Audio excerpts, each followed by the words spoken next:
On a besoin d'un intercesseur. Besoin d'intercéder. Nilielewa kitu moja inasema kama kanisa kushimame na kuacha omba, tutabakia pale kushilamante kila siku, tutabakia pale kushiplendre kila siku, na kuko madimension zingine mnaiwa kuko watu wengine wiko mkanisa hawaamini tena parce hawaonake tena manifestation za Mungu. Wengine wanakia kata na Mungu, anaweza imba anacheza, peut-être anatumikia kata na Mungu. Je me souviens papa Jacques, parce que j'étais à 51, nilishangaa kitu moja ya ajabu wakati nilifika kule. Kuko system moja ya kabambi ya intercession. Le pasteur Rusangwa, Mungu ashampatia neema, ashakapata equipe ya kabambi ya mzuri ya intercession. J'étais arrivé, j'étais malade, nilikuwa niko mgonjwa, niliendaka na niko kwa serum, alafu nilikuwa kama mbisi na niko kwa serum. Serum ilikuwa kayulu, tulikuwa natembea usiku wa serum na iko nashuka na tuko naenda jeter à mission. J'avais la conviction que hata niko kwa serum, nikamwambia daktari unipatie zile maserum, tutakuwa naenda mbisi na niko nazipata. Alors tukafika 51 na nilikuwa mzaifu, daktari akakuja nikapata ingine serum asubuhi mbele ya ibada. Alors nikamwambia wa intercesseur sema basi mie vraiment sitaweza kufunga chakula, lakini nyie mfunge na mniombee. Baba umani, Mungu atusaidie sisi watumishi, atupatie watu wa kutuombea ya kweli au nom de Jésus. C'est très important. Na unajua Mungu wakati nyana una resultat, na una tu resultat mwenye alikuwa na mbili hapa kwa madhabahu, lakini ile contribution anayenyama aonekanake kanisa haiwaonake, lakini Jehova anawaona. Haleluya. Akose huko hapa Mungu iko naona yeye kunafanya ndani ya secret, na Mungu atakuja kuilipa au nom de Jésus. Alors je n'oublierai jamais waombaji sala yao ya intercession kwa pembeni ya chambre yangu, alafu wakakampe marabia pale. Wengine wakakuwa na shinda na wote magharibi wanakuja wanalala. Mimi nilikuwa namaliza mule usingizi, niko na ngoroma, nikishatumbuka nasikia wanaomba, tena mimi nalaza. Mungu asante nilipa kwa kuniombea. Ni mzuri sasa mtu kuna kuombea, sio vile baba. Unaweza lala bie.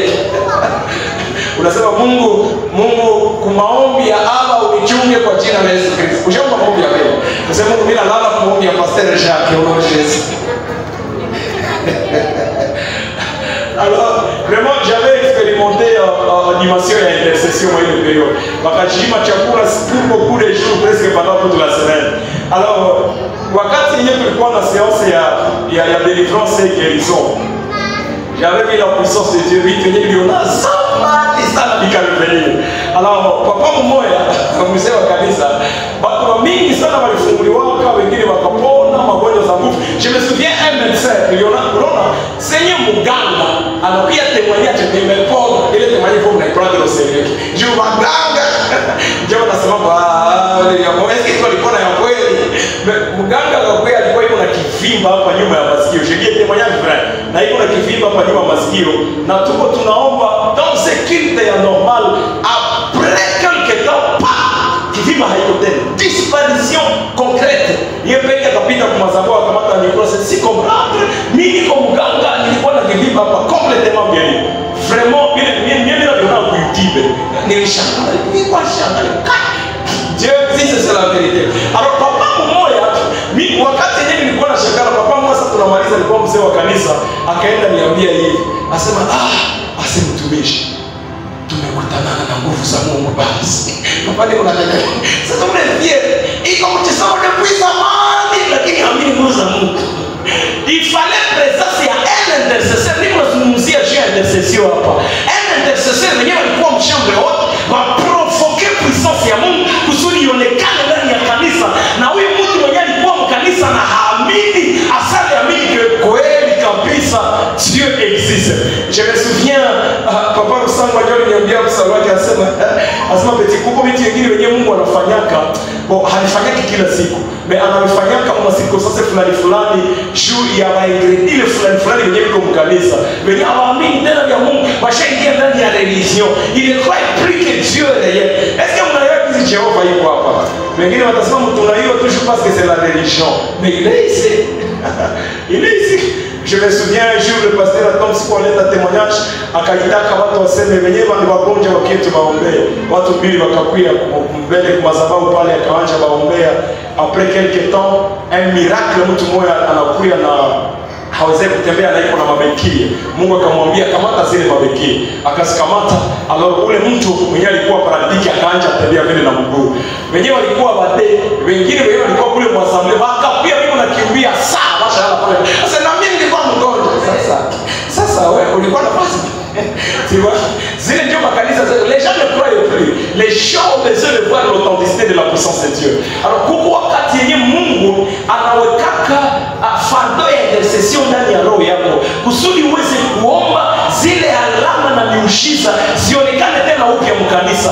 Haiko kwa ajili ya sifa ya mtumishi, haiko kwa ajili ya sifa ya kanisa, iko kwa ajili ya kugonga roho za wenyewe hawayaamini waweze kuamini na Yesu aweze kutukuka mbinguni. Haleluya. Bwana Yesu asifiwe. Alafu ndani ya jamaa yako, ndani ya maisha yako, mazingira yenyewe unaishi, kama unapenda uone visitation ya Mungu, anja ishi maisha ya intercession. Non, le problème avec l'intercession c'est quoi? La puissance de Dieu, je vais vous enseigner quelque chose maintenant. Mungu hivi ndio iko. Sasa unaanza tafuta Mungu. Unaona texte moja Shadraka alisoma jana kwa intercession makiso. Ya Msheremia anasema munitafute na kama mnanitafuta kwa moyo wenu wote nitajifunua kwenu. Sio hiyo ile andiko. Alors Mungu hivi ndio iko. Mimi najiuliza kama Mungu iko vile namna gani? Est-ce que mshaka soma andiko yenyewe nasema Mungu ni Mungu mwenyewe anajificha. Mshasoma ile andiko. Mnajiuliza kwa sasa Yesu yuko anafundisha juu ya maombi. Anasema wakati yenyewe unaomba ingia ndani ya chumba chako ndani. Anasema entre dans le lieu secret, là où il y a ton père dans le secret atakujibu. Ni kusema ndani ya karakteristiki ya Mungu ni kujificha. Kazi ya Mungu ni kujificha na kazi yetu ni kumtafuta. Est-ce que vous comprenez ça? Mungu hapendaki aonekane, anaonekana mwenyewe mtafuta. Ndio maana wakati andiko inasema hivi, la gloire de Dieu c'est de cacher les choses et la gloire des rois c'est de sonder les choses. Si ndio mafano, gloire yetu inakuwa wakati tunamtafuta. Alors wakati ndio unaanza kutafuta Mungu, nikuoneshe yeye Mungu anafanyaka ni ya sasa nikitaka mbele ya Moise. Sasa unaiwa kuko mtu mwenyewe unatafuta mtu sana, kisha apeni kidogo unaona toka mkono anakufanyia hivi. Unakangalia ule unapiga unakimbia anakatosha tena anakimbia. Unaona? C'est comme ça que Dieu le fait. Mungu akuonyesha illustration basi. Wewe angalia, Mungu akamwambia Musa hivi. Anasema Musa anamwambia Mungu anasema basi mimi napenda nione utukufu wako. Mungu anasema okay, haina shida mimi ndapita lakini usimame kwenye jiwe yenyewe na representer Kristo. Je présence yangu sikukonsume. Alors Musa wakati anasimama kwa jiwe anasema Mungu akapita mbele yake na iko analalamika l'Éternel réservé. Sauti ya Mungu iko inalalamika. Alafu wakati Mungu alipitaka Musa akaona mgongo. Mimi nilikuwa najiuliza kama alipitaka pale sasa amepita tena na mgongo. Sasa alitokelea hivi tena anashunguruka hivi. Unaona Biblia sana isome kwa sa film. Donc unaisoma ndio unaimagine. Alors mimi nikajiuliza pourquoi ça? C'est parce que Mungu alipenda kaoneshe ile petite dimension de sa gloire tena aifiche kusudi Moise aendelee kuitafuta. Akiona dimension yote hata mtafutaka tena. Alors yenyewe Mungu anafanyaka ni anakuonesha tu kafasi fulani. Wakristo wenyewe wanaombaka akishajibiwa mara mia anakimbia hata kuyaga tena ule Mkristo ana hekima. Unajua pourquoi? Ile mashini ya maombi yake iko message ya kumwambia ni kwayo ukiendelea kunitafuta utaona mingi. Sasa problemi inakuwa akishapata ile kidogo aseme akose limeenea. Nisaidie kuambia pembeni yako kama unaona mgongo au unaona tumbo. Kama ushaona mgongo, tumbo nayo iko ya kwenda tafuta. Haleluya. Kuko wengine wenyewe hawakuonaka mgongo, wenyewe walionaka sura ya Mungu. Haleluya. Kuko wengine wenyewe hawakuonaka sura. Yesu analeta mfano, wenyewe walionaka mdole ya Mungu. Yesu anaambia watu kama mkiona miujiza hii na matembelea muone ni mdole ya Mungu. Lakini nyinyi mnaweza kumata Mungu anaonesha mdole. Ndio msodi mdole. Sasa mdole iko hivi, mkono ni sawa. Mimi nakuombea kama uliona mdole uone na mkono. Dans le nom de Jésus. Haleluya. Mimi nisha comprendre que ni ndio system ya Mungu. Ndio maana tutatafuta Mungu. Sasa Biblia inasema tumtafute tutampata. Ni tunampata pole pole. Ambia yule pembeni ya kumpata kadogo kadogo. C'est que tu trouves cette dimension, tu continues de chercher. Tu trouves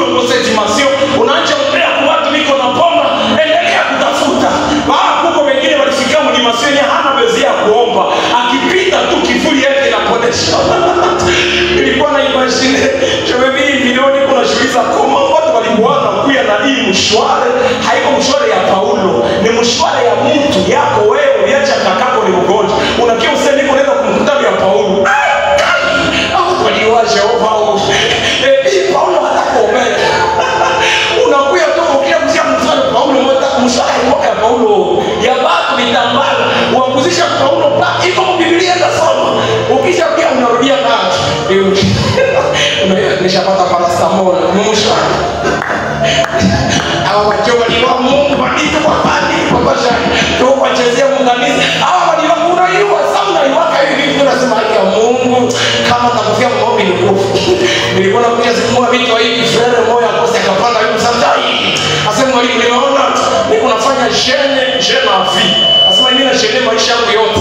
Sitakulaka mchana mpaka kufaka.